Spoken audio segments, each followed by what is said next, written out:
What's up, everybody? Welcome to our third and final installment of our audition class series. Thank you so much to everyone who has tuned in so far. I especially appreciated this past week when I got to see everybody's type role that they had chosen for themselves. Thank you to everybody who submitted those. You guys really seem to understand your types super well, so awesome job. I'm sorry I didn't get the palm tree in the back this time, but it's daylight right now, and so it's too bright to have the window behind me, or else I just look like a silhouette or something. And you can't see my pretty face, but I promise I'll show you the palm tree at the end. So today I'd just like to touch on a couple things that we haven't got to talk about so far in this class to make sure that everybody's questions are answered. Number one, what do I do, Caroline, if the audition posting or the director wants to see me do a monologue? What's a monologue? A monologue is just a speech from a play. Now, I know at school sometimes they'll give you different definitions, monologue versus soliloquy. Definitely listen to your teachers on that. But in the real modern world of theater, a monologue is just a speech that one actor says, uninterrupted, that the director wants to see you do to see how well you can act without the added distraction of music. There are some really great monologues in movies. I'm sure you have a favorite one. Here are some examples of really great movie monologues. Now for those who's inviting me down there on such short notice. Even if I wanted to go, my schedule wouldn't allow it. 4 o'clock, wallow in self-pity. 4:30, stare into the abyss. 5 o'clock, solve world hunger.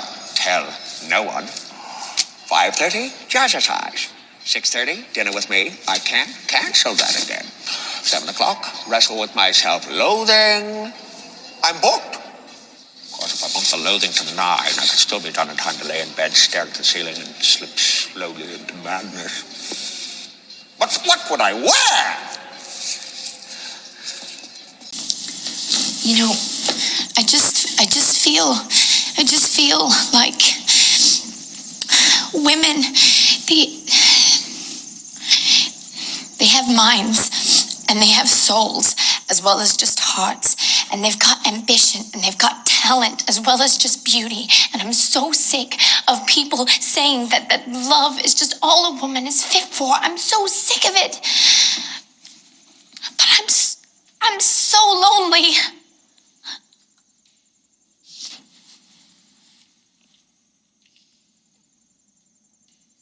Wrong, sir.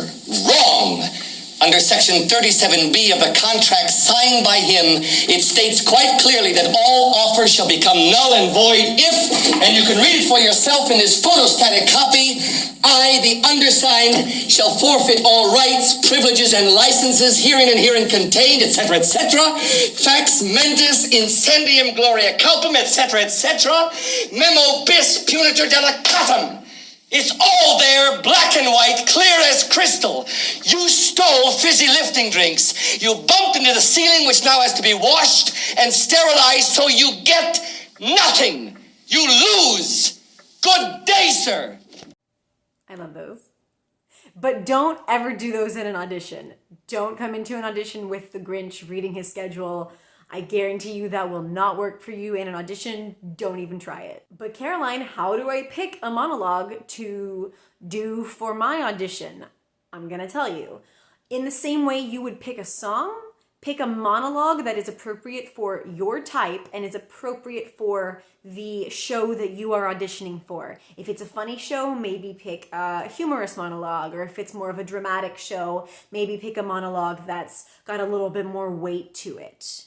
Generally, people like to see speeches from shows that are no more than a minute. Don't go on forever unless they specifically ask you to. I know sometimes Shakespeare companies will ask you to do like a 2 or 3 minute monologue, but that's to make sure you can understand the Shakespearean language, so that's a little bit different. But unless it's specified, I wouldn't pick a monologue that's over a minute long, because it just gets to be too much after a while.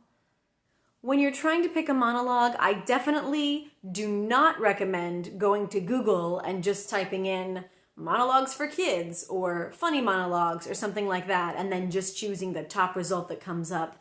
Those top results that come up on those websites are the most overdone, most boring, blandest things you've ever heard. I can't tell you how many times I've heard Neverland 911, what's your emergency? Or it's like a prom monologue that's like one of the top ones on Google, where it's like a girl talking about going to the prom.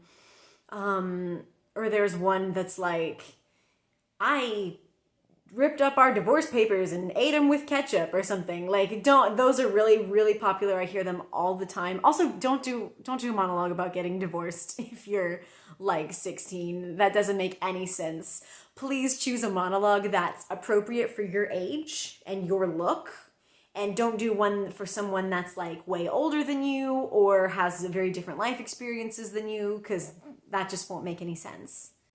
I highly recommend finding a monologue that's from a real play, not something that somebody just wrote in like a monologue book. Although if you find a really good one in those monologue books, by all means use it.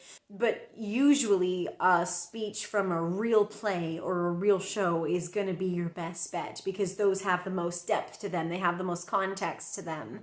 And those are the ones where you can really dive in. You can read the whole play and say, oh, I know what the character's going through here. I can really add this to help make me act it better in the audition. Just a top tip about doing monologues. This is not something that a lot of young actors know. Angry does not necessarily equal good.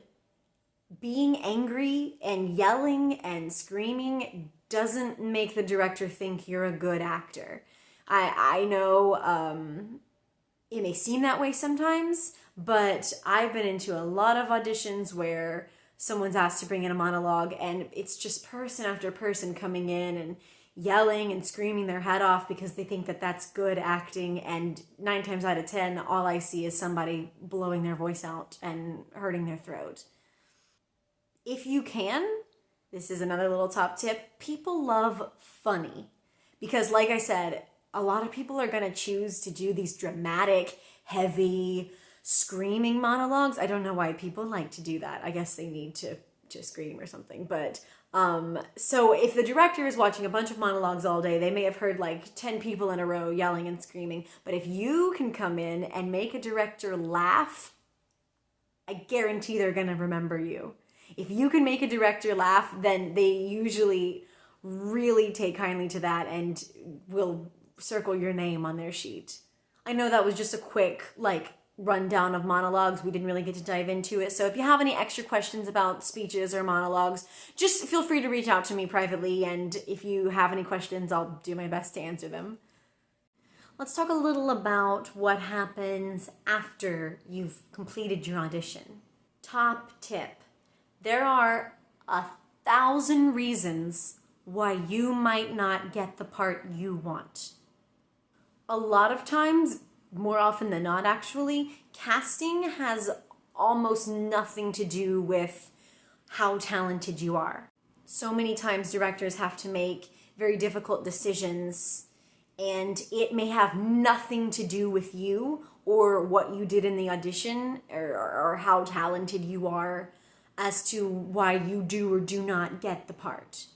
Maybe they've rented the costume. Maybe you're doing Shrek and they've rented a Shrek costume from somewhere else and they can't alter it. And you would be a great Shrek, but you don't fit that costume. So they've got to cast somebody who can fit in that costume. Maybe you'd be perfect to play the princess. However, the guy they want to cast as the prince is like 2 feet shorter than you, and they want somebody who's comparable in height to him. Maybe you are the best actor and the best singer, but also you're the only one that can tap dance. And there's a tap dance role that's a lot smaller than the lead. So they've got to put you in that tap dance role because you're the only one who can do it. There could be 1,000 billion reasons why you don't get the part. Let me be clear.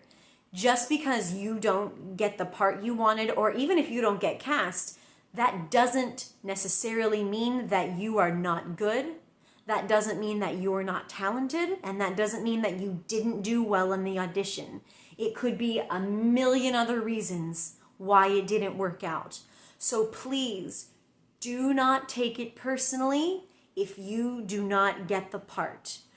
Do not let your self-worth be defined by, oh, I didn't get cast as Cinderella, so now I'm just depressed. No, do not do that to yourself. Also, going right along with this, do not become what I call the cynical actor, especially very young, because that's just a slippery slope downhill.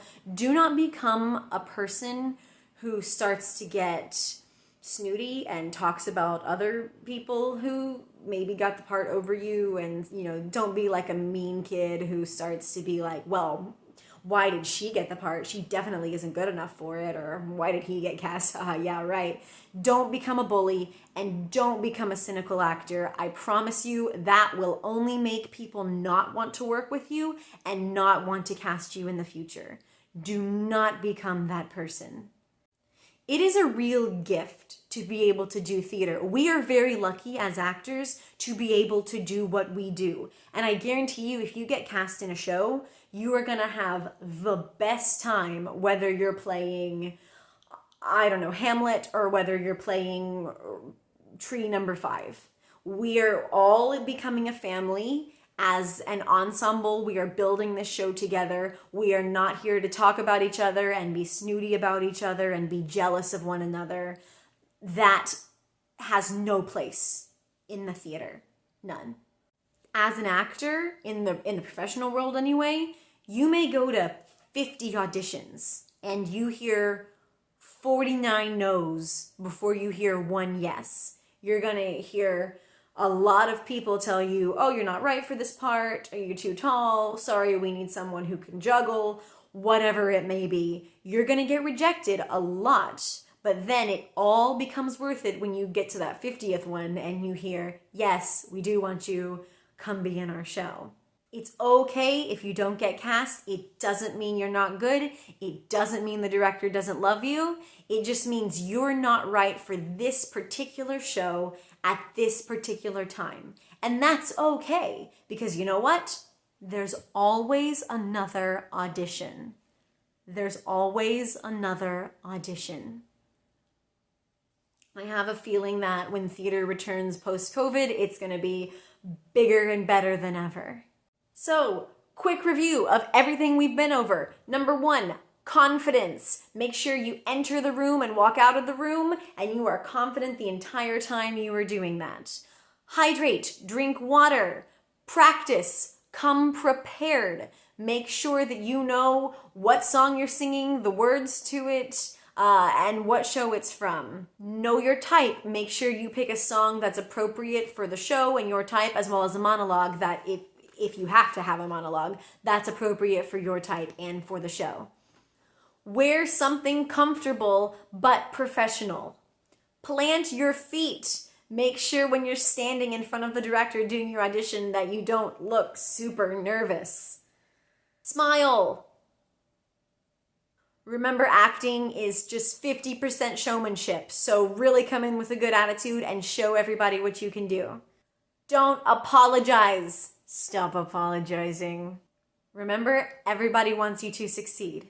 Everybody wants you to succeed, including me. So listen, I want to extend you guys this opportunity, and it is purely voluntary. It is totally optional. You don't have to do it if you don't want to, so I'm not going to call it an assignment. But since this is the last class, I want to give everybody the option. If you would like to, feel free to make a real, not fake bad this time, but a real audition video. Pretend you're auditioning for your dream show. Feel free to let me know whatever that is, because I'd love to know. Make a real audition video to send to me as if I was directing your dream show and you're auditioning for it. Sing a song a cappella, just like you would for the Pack Children's Theater. That's appropriate for it. You know, introduce yourself. Hi, my name is Caroline Clay, and I'll be singing whatever it is. Sing your song, say thank you, send me that video, and I will look at it. Nobody else will see it but me. Nobody else will see it but me. I will watch your audition video, and then I will send you feedback on what's good, what's working well, what you maybe need to improve on, and we can talk about it from there. Again, this is purely voluntary. You don't have to do this, but if you want the chance to improve your audition abilities, feel free to send me a mock audition and I will tell you what I think of it, how I would score it, and where you could potentially improve. Thank you guys so much once again for tuning into this class. I really hope it was helpful. I really hope that you got the chance to learn some things that maybe you didn't know before. Just because this is the end of the audition class doesn't mean this is the end of our classes altogether. In a couple weeks, I'm going to be putting up a different type of class all about the business of acting. So there'll be more information coming out about that in the weeks to come. Please keep your eyes peeled for that. Also, I have some good personal news.